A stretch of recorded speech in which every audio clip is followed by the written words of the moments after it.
શિલ્પી નોઈડામાં ભાડેથી ઘર શોધી રહી છે. તે શિફ્ટિંગને લઈને પહેલાથી ટેન્શનમાં છે અને હવે બજેટમાં ઘર ન મળવાથી તેની સમસ્યાઓ વધી રહી છે. તે ઘણા રિયલ એસ્ટેટ બ્રોકર સાથે વાતચીત કરી ચૂકી છે. જે લોકેશન પર તેની ઘર જોઈએ છે ત્યાં ક્યાં તો ભાડા પર કોઈ મકાન નથી અને જો એક જ દુકાન છે તો તેનું ભાડું ઘણું વધારે છે.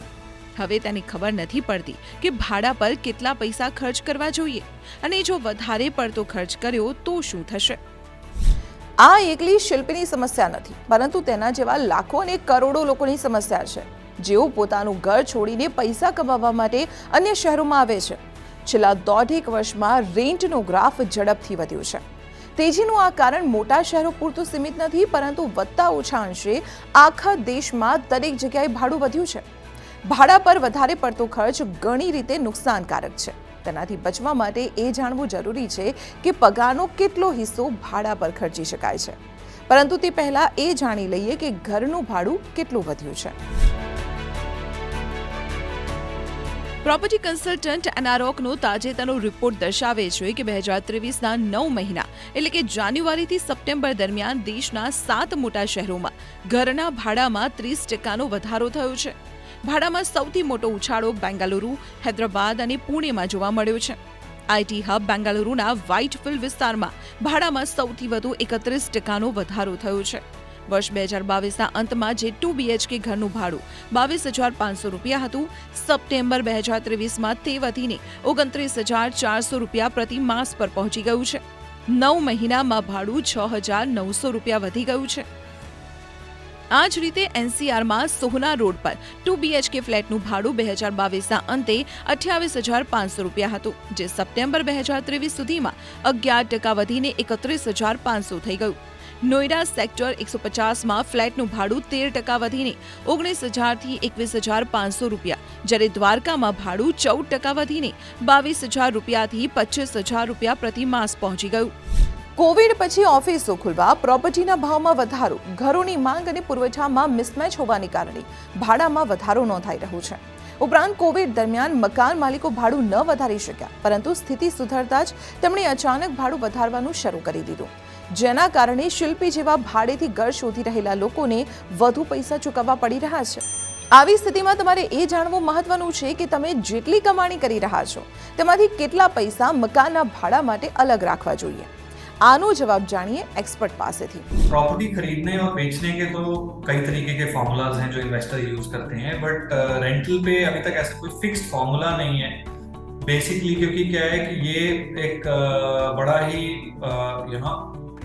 एक इंसान की मूड या नेसेसिटीज पे भी डिपेंड करता है. बट अमूमन मैंने ये ऑब्जर्व किया है कि एक फैमिली अपनी इनकम की अप्रोक्सीमेटली 30 से 35% जो हिस्सा है वो हाउस रेंटल, इलेक्ट्रिसिटी और मेंटेनेंस पे खर्चता है. जो 30 से 35% मैंने बताया था वो शायद मैंने आपको बताया भी था, that includes the maintenance and electricity also.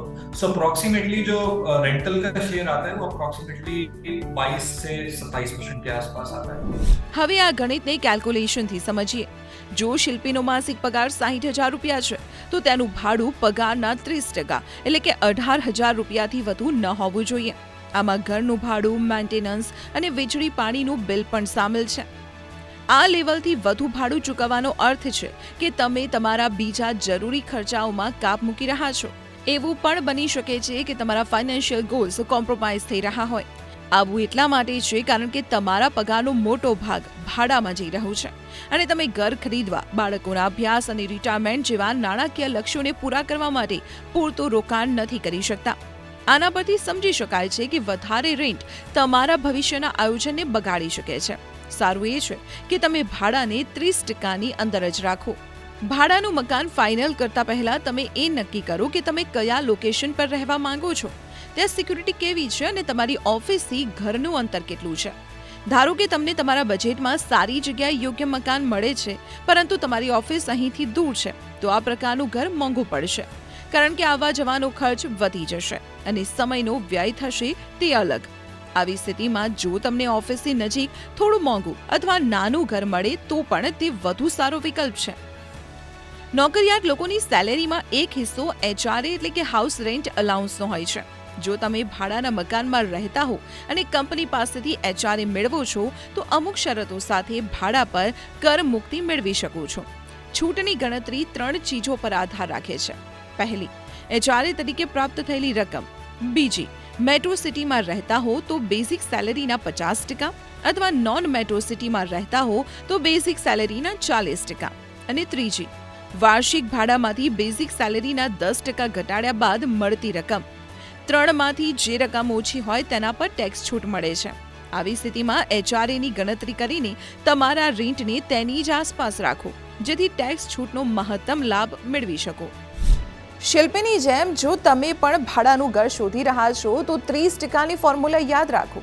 નવી નોકરી કરતા લોકોને લાગે છે કે પગારના 40થી 50% ભાડામાં જતા રહેશે તો શું ફરક પડશે? 50% પગાર તો બચ્યો છે ને, કામ થઈ જશે. અત્યારે ભલે કામ થઈ જાય, પરંતુ ભવિષ્યમાં મુશ્કેલી આવશે. દર વર્ષે 10%ના દરે ભાડું વધશે. શક્ય છે કે તમારો પગાર ન વધે અને આવી સ્થિતિમાં ભાડાનો બોજ વધશે. આ તમારા નાણાકીય લક્ષ્યો એટલે કે ભવિષ્યની બચત અને રોકાણને બગાડી શકે છે. જો ભાડાનો બોજ વધે તો તમે રૂમમેટ રાખી શકો છો. જો કોઈ વ્યક્તિ આલિશાન મકાનમાં ભાડેથી રહેતો હોય તો તમે તેને જોયા પછી મોંઘા કે આલિશાન મકાનમાં શિફ્ટ થવાનો પ્લાન ન બનાવો, કારણ કે તેનાથી નુકસાન તો તમને જ થશે.